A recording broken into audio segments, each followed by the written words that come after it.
Welcome to Lizzie U. I'm Merle Breinhold, and we're going to explore the Android Quilt Magician today. Some of the nice features of the Quilt Magician nowadays, we can get either a 7-inch or a 10-inch screen, according to what you would like. It is an actual Android tablet, and so you're able to use it like you would any other tablet. It has an HDMI port so that you could actually hook this up to a TV and actually enjoy what's on the screen.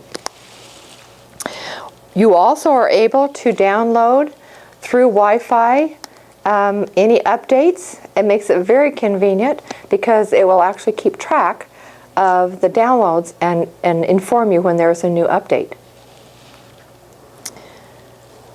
You have a lot of editing options that we're going to go through today. We're going through all of the icons so that you will be able to enjoy your Android. Let's get started. Let's look at the icons on the screen and get familiar with them. Remember, this is an Android tablet, and so it has its own icons we need to learn. Down at the bottom along the black strip, we have some icons to get used to. The arrow pointing back to the left is the go back button, so you can go to the screen that you were on previously. The next one looks similar to a home. When you touch that, that opens up the home page. When you're in the home page, on the far right corner are some little squares. When you touch those, it actually opens up a page so that you can see the apps that are on this Android. You are able to add more apps just as you would with any Android that you have in your home.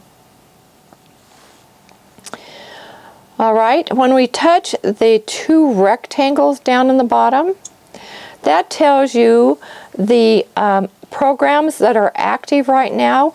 We can see the Perfect Stitch, which is our Quilt Magician, and we can also see the team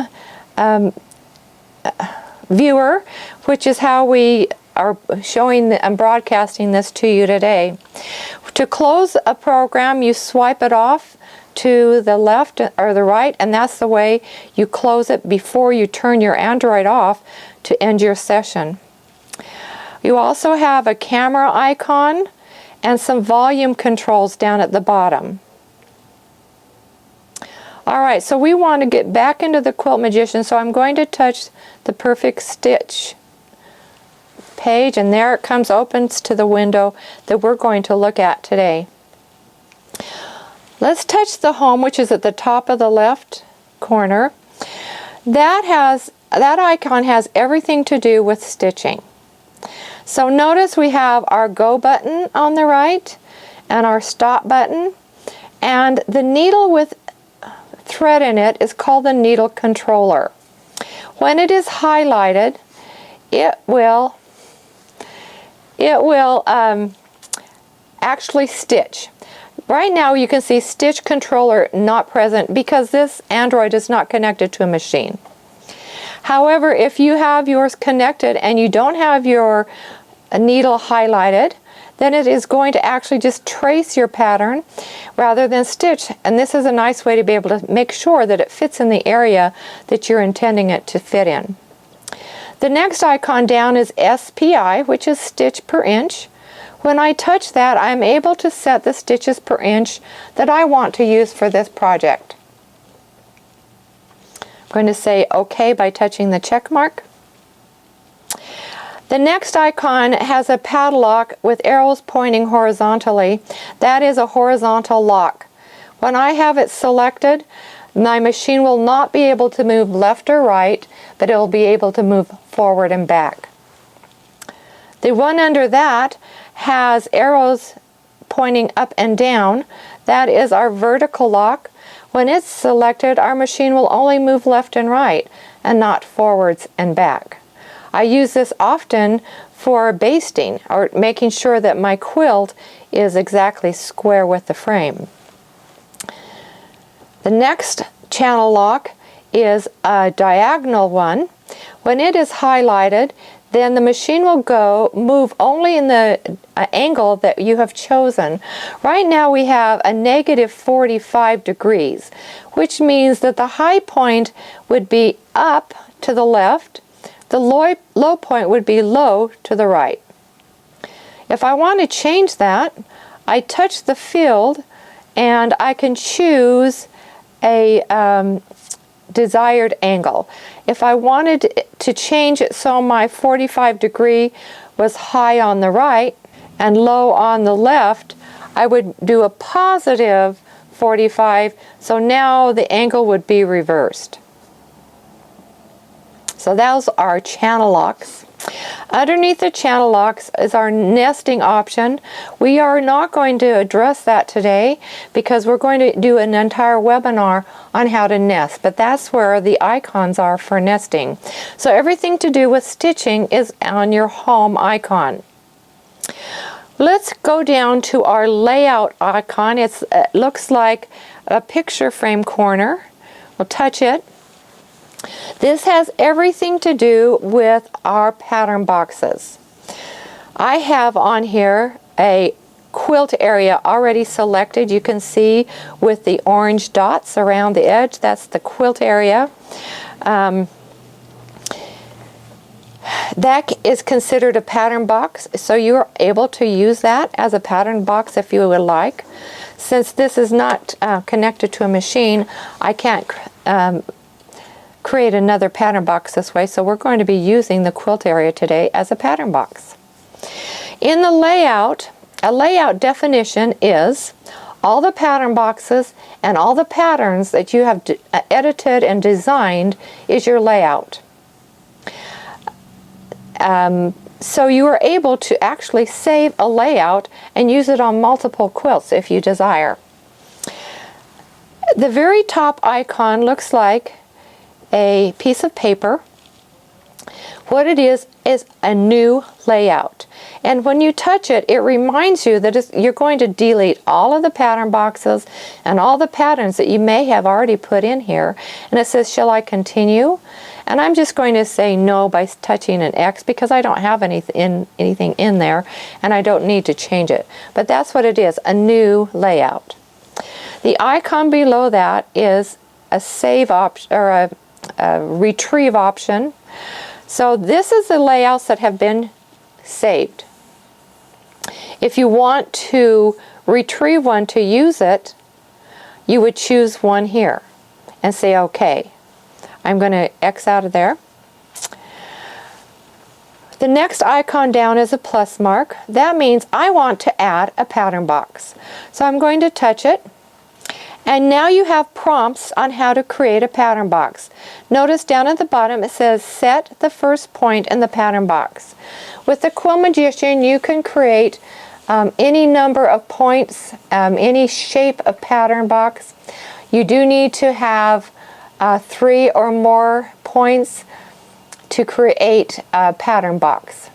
So you can do triangles and squares and rectangles and circles and even odd-shaped boxes. You choose a point by touching the plus mark. Once you choose a point, it prompts you to go to your next point. But notice we also have some other options come on the screen. We have an X, which will completely take us out of creating a pattern box. We have a minus mark that will actually delete the last point that we chose. We have a plus mark which will actually create another point, choose another point. But if we are finished and we're ready to be done, our last point we set with a check mark telling the Quilt Magician that we are finished. Now see, I'm getting the prompt that my pattern box is too small. It's because I haven't been moving a machine around telling it the different points. All right, now under the plus mark is a negative mark. That will delete the pattern box that you've created if you don't want it anymore. Underneath the minus mark we have a wrench. The wrench is actually to adjust the current pattern box. This is really nice because it will remember the pattern you've put in, and yet you're able to create a new box for that pattern. I'm just going to X out of there. The last icon on the right now is to set a new quilt area. When I touch that, it's going to say, this will reset the quilt area. Do you want to continue? This will remember the patterns you have in there, but it will give you a new quilt area. I'm going to say no. Oh, I saw something I want to show you. In the center, it says set home. What set home is that first point that you create when you're setting a quilt area. It's the far left point that's back by the take-up rail. That is your home. All right, so now we have a pattern box. We are going to go into the patterns and choose a pattern. The patterns are all listed here. You can see I can scroll through them. They're listed alphabetically. Along the left-hand side of the patterns is a group of what we call tags. Tags are search options to help us find our patterns. For instance, if I touch feathers, it'll bring up all of the patterns that have been tagged as a feather.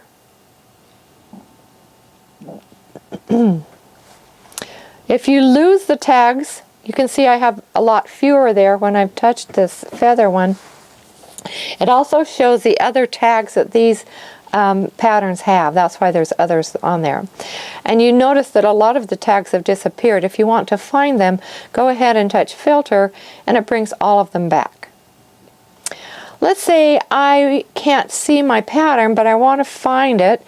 If I touch that white field above filter, I can actually type in a pattern name. I'm going to type in butterfly and touch it and say done. And there are the butterflies that have the tag as butterfly. I'm going to choose one to put in our pattern box so we can edit it. In fact, I'm going to choose two. I guess we have to do them one at a time. I thought we could do two. Go back. When we are in patterns, notice along the right-hand side we have three choices. The check mark is for, okay, this is the pattern I want. The middle mark indicates Smart Scale. So the Quilt Magician will actually scale the pattern you chose to fit in the box that you have. And that will save time if you know the box is the right size that you want. I'm just going to X out of here because I already have two patterns I've chosen. Okay. I'm going to just move some of this out of the way, and then I want to show you some of these icons, these options. All right. First of all, notice I touched the little butterfly and it has all the bubbles around it. I'm going to go into the top icon on the right. That is our repeat icon. Since I have the little butterfly chosen, I'm able to repeat them horizontally, which is side by side. And I can repeat them vertically, which is stacked.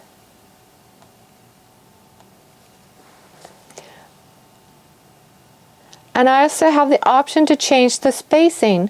I can change it horizontally. I'm going to make it quite a bit farther apart so you can see it change.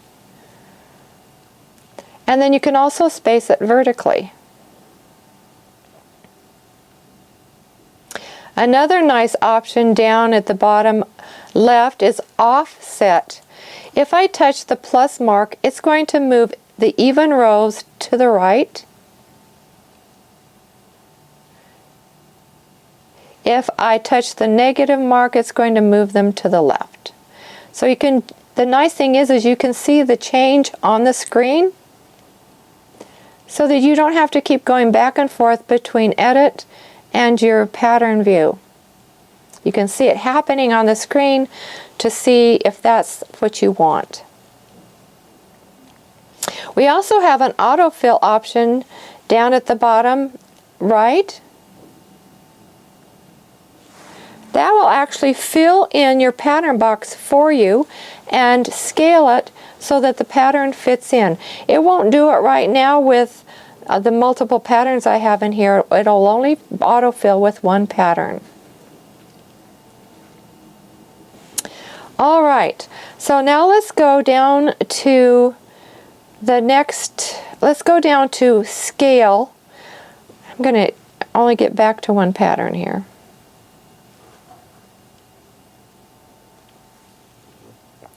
I want to make that butterfly larger, so let's go down 1, 2, 3, 4 to the fourth icon on the right. It is a square with diagonal arrows pointing out. We have several options here. One I want to call your attention to first is the padlock down in the lower right hand corner. If it is unlocked, you can scale your horizontal, your height, and your width separately. If it's locked, it will keep your proportions. I locked it so I can keep that little butterfly proportion, and I'm going to drag that drawbar up and make it get bigger faster. You can nudge it with the plus and minus, or you can actually draw the drawbar up and down. And it doesn't matter which one you use, whether you use horizontal or vertical, it will still change the size if you've got the proportion locked. All right, across the bottom we have the drawbar to change the size, but we also have a little picture next to the plus mark that is what we call Smart Scale. It is a square with arrows pointing diagonally and a little graduation cap. That will scale your pattern to fit in the box. If you have the padlock locked, it will cause it to fit proportionally. You see how it did not fill the whole box, but it enlarged it till it fit, touched 3 sides there. Sometimes it only touches 2 depending on the proportion. You also have an option to set your pattern size. If you know you have a 5-inch block, you can go in and tell it to be 5 inches tall and 5 inches wide here. The next icon over looks like a trapezoid stretched out. That is to morph it to fit. If I touch that, it's going to stretch it out to fit in my box. And often that isn't a pleasant option. I usually get it close to the right size, and then I can morph it in. It kind of nudges it in. Depends on what you're dealing with. Notice just now that when I morphed it, I went over to the far right and there is a go back arrow. I touched it to go back and undo what I had just done. All right, let's go back near the top, the second icon down that has the crosshairs. That is the move option. It's going to move the pattern that's highlighted.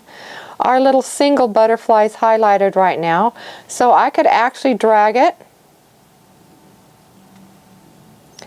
Or if I want to nudge it, I can do that. But let's look at these arrows. Let's look at the vertical arrows for a moment. We have one that is pointing to the top. If we touch that one, it moves our pattern to the top of our pattern box. At the bottom we have an arrow pointing down. If we touch that one, it moves the pattern to the bottom of our pattern box. If we touch the one in the middle that has the 2 arrows pointing to each other, that will center my pattern vertically. Then we have some little arrows that are in squares. That will nudge your pattern. See how I can move it little increments at a time? Now across the bottom we have horizontal arrows. The one pointing to the left, when I touch it, it will move my pattern to the left of my box. The arrow pointing to the right, if I touch it, it moves it to the right of my box. If I touch the one where they are pointing together, it moves it to the horizontal center. So if I want it centered in a pattern box, I would touch the horizontal center and the vertical center, and there we have it directly in the center of our box. Let's say I want, I'm going to go change the size a bit quickly just to show you an option here.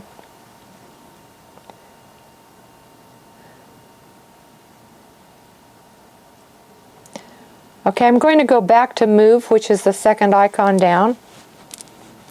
Let's say I want this butterfly in the very corner of my box. I would touch the up arrow pointing up, because that's going to put it on the top of my box, and I would move or touch the one down pointing to the left, and it would put it right to the left. So now I have it right in the corner, exactly where I want it. See how handy those move icons are. Also down at the bottom we have Move Start. That's if you have stitched something out and you want to stitch it out somewhere else in a new spot. You can actually touch Move Start and move your needle to the point where you want the pattern to start stitching and tell it to start, and it will stitch out in a new area. If I want to duplicate a pattern that I have in there, I touch the plus mark that's below that arrow on the far right, and it will duplicate it. If I want to delete a pattern, I will touch the negative mark and it will delete the one that is highlighted. If I want to move between two patterns, I can use the top arrow and it will move between the patterns. So if I want to edit one and then edit the other, I can move between my patterns. I'm going to actually delete one so that we can just concentrate on the other. If we look at our little butterfly, we have 2 points. We have a green dot near its head and a red square. The green dot is the starting point. The red square is at the end of his antenna, is its ending point. And that's important to know sometimes when you're combining patterns and also wanting it to stitch out in a certain direction. All right, let's go to the third icon down. This is our rotate icon. When you have your pattern selected, you have this little pink bubble, which is actually enables you to rotate your pattern by dragging it. Or you have some other options down around the bottom of your screen. On the far right bottom, you can see 45 degrees. If you touch that one, it's going to rotate your pattern 45 degrees to the right. Okay, the far left, we can touch that one and we'll move it 45 degrees to the left. If you want to just nudge an angle, you can touch the plus or minus and just nudge it 1 degree at a time. If you want to move it a larger degree than 45, you can touch the field and it will bring up a screen where you can actually determine the angle. I'm going to type in 30, say OK, and it will rotate 30 degrees, and you can see down in my little field it says 30 degrees. While we're in this screen, let's look just above the 45 degree angle. You can see a 4 patch. The 4 patch will show you your whole layout, all of the patterns, all of the pattern boxes that you've selected. If I had done 3 pattern boxes with 3 different patterns, I would see them all here at the screen at this time. The icon next to that just has one little square selected is your current pattern box. So that is your pattern box view. It's handy because if you choose your layout view, you'll be able to see how your new pattern box rests in relationship to the other pattern boxes you have, and it enables you to adjust it accordingly. Now, also next to the pattern views, we have some zoom options. When we touch the plus inside of the spyglass, it will help us zoom in. This far icon is pan, so I'd be able to actually move on my screen and see what I'm zooming at. If I would like to zoom into my crosshairs, which is relationship to my needle, it's this third icon that's highlighted. Now it's not highlighted, now it is. That is zoom to your needle. So when I touch that and then touch zoom, it's going to go to where my crosshairs are. You see those crosshairs? That's where my needle is. Since this isn't connected to a machine, I'm not able to move it down to the butterfly. But if you had an area on your butterfly that you wanted to see, then you would be able to move your needle over to your butterfly. Let's say we wanted to see where the antenna was meeting with another pattern.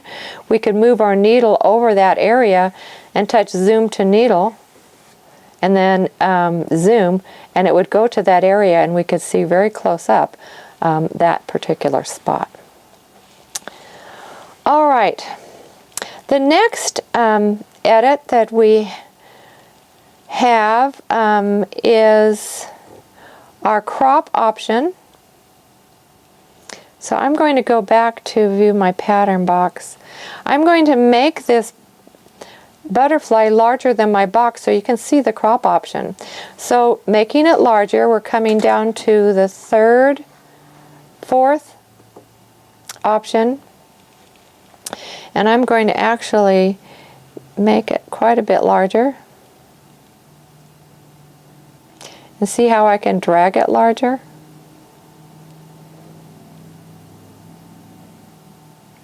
Now you can see my butterfly is outside my pattern box. If I go to the crop option, which is the fifth option down, I have three choices. I have to the far left, crop outside the box. The middle is crop inside the box. Can you see how handy that would be if you had an applique you did not want to stitch on? The third one is an applique option where you can actually crop outside the box and around your applique inside the box. So today I'm just going to show you how to crop outside the box, and we'll have a crop webinar another day. So all I do is I touch the crop outside the box, and notice all the stitches that were outside my box have now disappeared. And it will only stitch out what you see.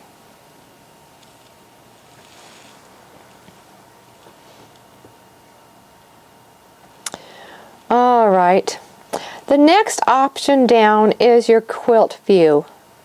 Now this is just to help you to view how your pattern would look on your whole quilt. When I touch that option, I have several things come up at the bottom. For instance, my quilt length. I can touch that and choose how long my quilt is and say OK. And then the number of passes. Notice that the Quilt Magician has determined that I can actually go 3.2 passes. If I want to change that, I know that I'm going to have to change maybe the size of my pattern or maybe the spacing. The next option over is row spacing. If I touch that, I can actually change the spaces between rows. Let's make it a little larger. Oops. Just going to do one. There we go. All right. Now we can add our binding and that. I usually don't even bother with that right now because I want to see how this pattern is going to look on my quilt. So I touch the pan, which is the far right, and notice how it shows how it's going to look on my quilt.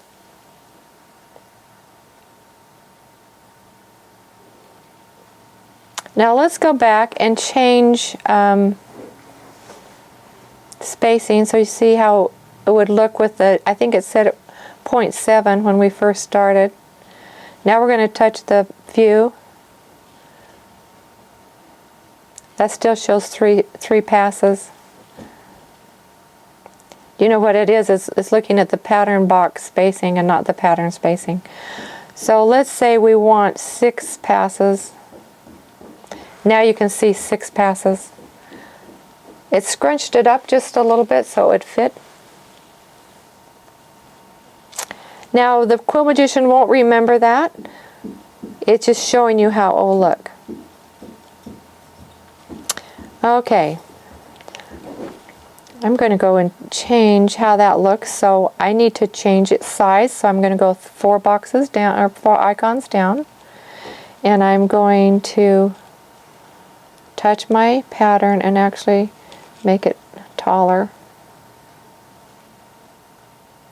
Boy, we sure have it messed up, don't we? What I did is I deselected my proportion so that I could make it taller than it is wide. There we go.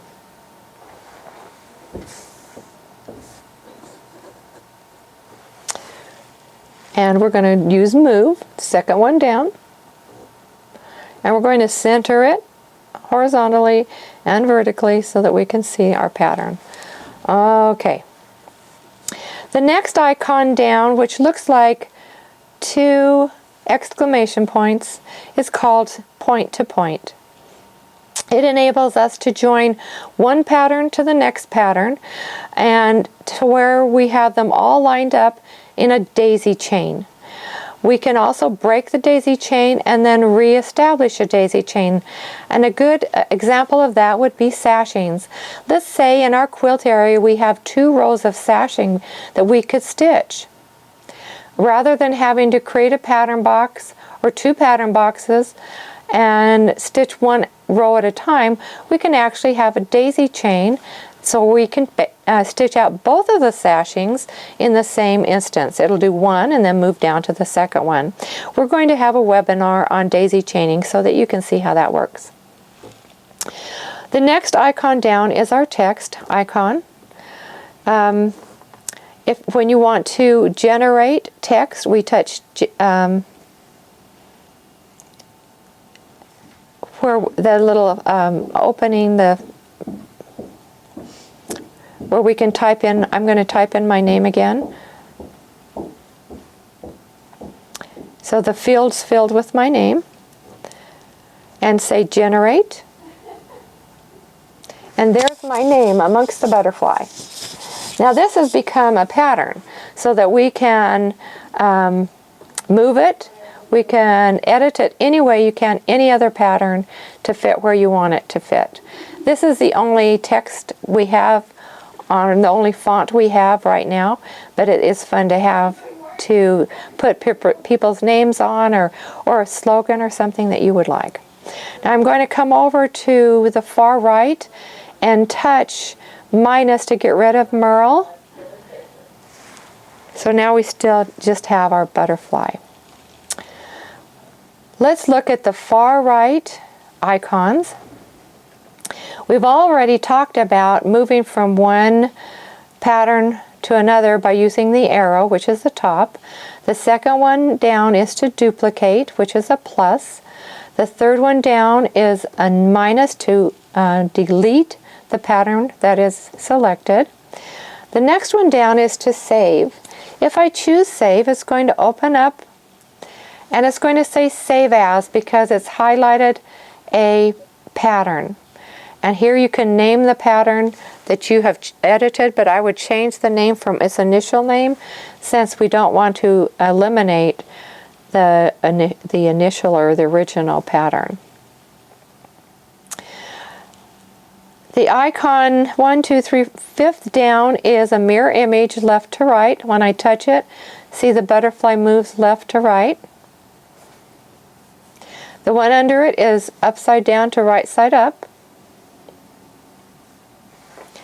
The next one down, which is 3 squares, is actually to merge. This works when you have more than one pattern in there, like this. If I merge it, it becomes one pattern. Now notice if I touch save, we don't have the name of the butterfly in there anymore because it's something different. And this, I could name something like 2 butterflies or something like that. All right, now we can see a starting point, a green dot in the head of the far left butterfly, and we have a red square on the antenna of the second butterfly. The green dot is the start point, the red square is a stop point. The icon that's just above the go back arrow is the reverse path icon. When I touch it, it changes the start point and the end point and exchanges them. Can you see now that the start point is at the antenna of the second butterfly and the stop point is in the head of the first butterfly that we've had? So that is the reverse path icon. All right. Let's go to the far left icons. We've talked about home. That is our stitch out option. When I'm ready to stitch out, I touch the go button. You're always going to get the warning about your needle being up because the machine's going to move, and if your needle's down, it's going to tear your fabric. But notice when you tell it to start, you have some options. You have pattern order, so you can tell it to stitch out the patterns in a certain order. You can set start so that if you've accidentally had your thread break or something, you can tell it to start somewhere in the middle of your pattern and it will start there. Or you can just touch your check mark and tell it to go ahead and go. Alright, on the far left, we also have, underneath our layout option, we have a free motion option. In this area, you're able to touch the go button and actually move the machine. Whether you stitch or not, it will still record the motion you take, so you can record the actual pattern that you move the machine in. You can save it, which is the second icon to the right, or you can create an applique with what you have just traced. Underneath the camera, we have our settings. We have updates across the top. If we touch updates, it gives us the system information. It tells us our software versions. The nice thing about the Android, you're able to update it wirelessly. So if you have a Wi-Fi in your home, the machine will actually look for new updates. So I can say check for updates, and it says I have the latest version installed. If I didn't have the latest version, it would tell me that it can update a new one, and I would say okay, and it could do it wirelessly. Perimeters is one thing I wanted to mention. The speed, the minimum speed you can change. You probably wouldn't want to. The margin is actually the margin between your pattern and your pattern box you select. It's set at 0, but if you had a desire to have your pattern stitch a 1/4 inch in from your seams, you could go ahead and create your pattern box on the seam line and then create a margin in here of a 1/4 inch, and then it would stay that way, so that it wouldn't stitch on your seams if that's something you wanted. Also, the next one down is your grid spacing. You can change it from 1 inch to whatever you desire just by touching that field. See how it opens it up, and you can change it to something different. Lock stitches at the bottom is actually the tie-offs that happen during your Quilt Magician sewing. It's different from your sewing page, so make sure that you understand they're different. If you want to have more or less lock stitches in Quilt Magician, this is where you would change it. The emergency stop, I would keep it at 100. The jump stitch is something that I changed from factory default. It comes as 0. A jump stitch tolerance is how far one pattern can be from the next one, and have the Quilt Magician keep moving rather than stopping and asking you to cut the thread. And then the move increment is how far you move when you touch your little move buttons on your move option. So you can change the increments on that if you'd like. The quilt machine underneath the settings moves to your stitching page. This may look different than yours because this is for an SE. So if you have a different machine, it may look different than this. But this is the sewing page. To get back to the Quilt Magician, we just touch him. And then one more option I want to show you is your information button. It is underneath the sewing machine. If you touch the eye and it's highlighted, any icon you touch, it will explain it for you. I'm going to touch the horizontal lock, and notice on the screen it says lock the robot in place horizontally. And since we have a film strip picture, it shows you that there is actually a video that you can see to explain that option. So if I touch that field, it would actually open up the video for you. So notice I touch the information button, I touch the zoom out. Notice it shows you zoom out and explains it. So it's very handy, especially when the Quilt Magician is new to you. Underneath the eye we have two red blinking lights. Ours is red because we are not connected to a machine. That is measuring the input going in and out of the Quilt Magician. And so when it's connected to a machine, those should be green. I hope this has helped you get started with your Quilt Magician. Our next webinar will be on creating a block with multiple patterns in it. We'll do a square and a circle, so you'll be able to actually watch it function. Thank you for joining us today. We'll see you next time.